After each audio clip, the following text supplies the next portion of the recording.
So this is another short video. It's the invisibility of length contraction.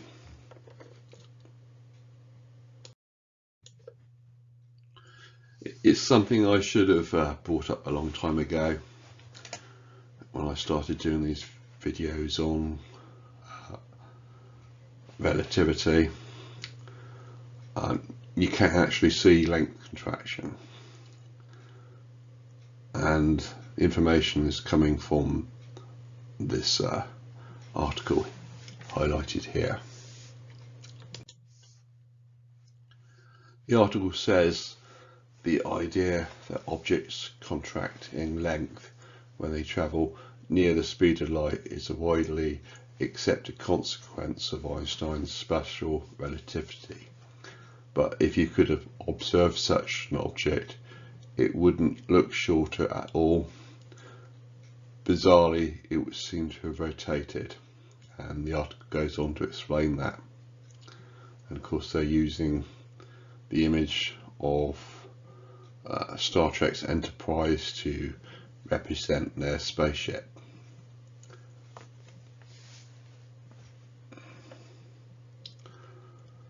And you can read that if you're quick. The idea is about Terrell effect. It's named after James Terrell, a physicist at the Los Alamos National Laboratory. An object that moves near the speed of light has an apparent rotation.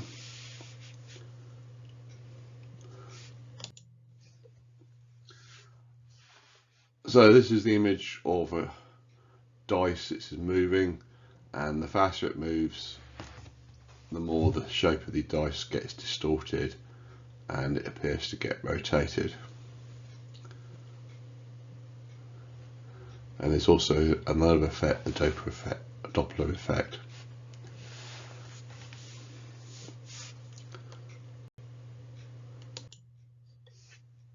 So the article goes on to say length and contraction has never been directly measured, but its effects show up in the magnetic force that acts between parallel current carrying wires. Bizarrely, this force, which is purely magnetostatic, appears in one wire due to length contraction as experienced by the charged carriers in the other wire's frame. And it refers to more information sources. Current carrying wires aside, there is little doubt that Lorentz contraction occurs if length is measured. That is, when different points on a moving object are all measured at the same instant of time in the observer's stationary frame of reference. So the article then points out a but when you view an object with your eyes or a camera, it's a different story. You're then recording the photons the object emits, and these photons arrive at your eyeball or camera lens at the same time. What both Einstein and Lorentz overlooked, however, is the fact that the photons may have been emitted by the object at a different time, especially if the object is large. In fact, in 1922, Lorentz erroneously claimed in the Dutch version of the Lectures of Theoretical Physics that the contraction could be photographed. So it's about moving goalposts. There's the claim of length contraction, and it can be seen. Then you have to add an extra effect called the Terrell rotation to explain why it can't be seen.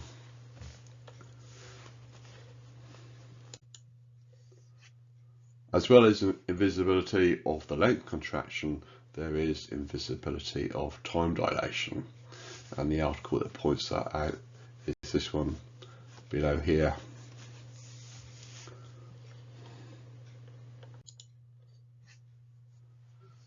The issue is the same basically. There's a difference between what is seen with what is measured.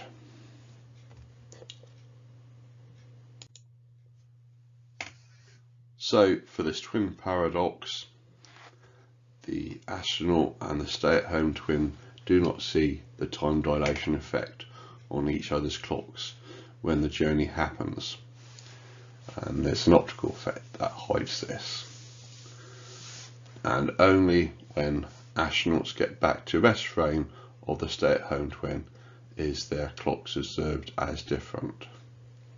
And my extra dispute with that is that don't like time equated with what a clock measures. For me, if the clocks are different, it's not an effect on time, just the clocks being wrong. So there we have it, the moving goalposts. What is seen is deemed different to what is measured, when previously would have been deemed the same thing. It's been a extra thing added on to relativity. Einstein writes his relativity paper, and well, first of all, it's assumed he's dealing with something which can be seen, and then you realise further on down the line, no, you're not dealing with something that can be seen. What you're dealing with, something that's being measured, and what you're seeing is different to what you are measuring. So what is supposed to be meant by special relativity keeps changing, and the tactic of doing that is moving the goalposts. You keep adding a bit more onto special relativity or changing something about special relativity, and basically moving goalposts is really just cheating. You're not coming out with a theory which is making a definitive claim. What you have instead is a theory that you're going to keep changing. Finish. Thank you. That's the end of this short little video.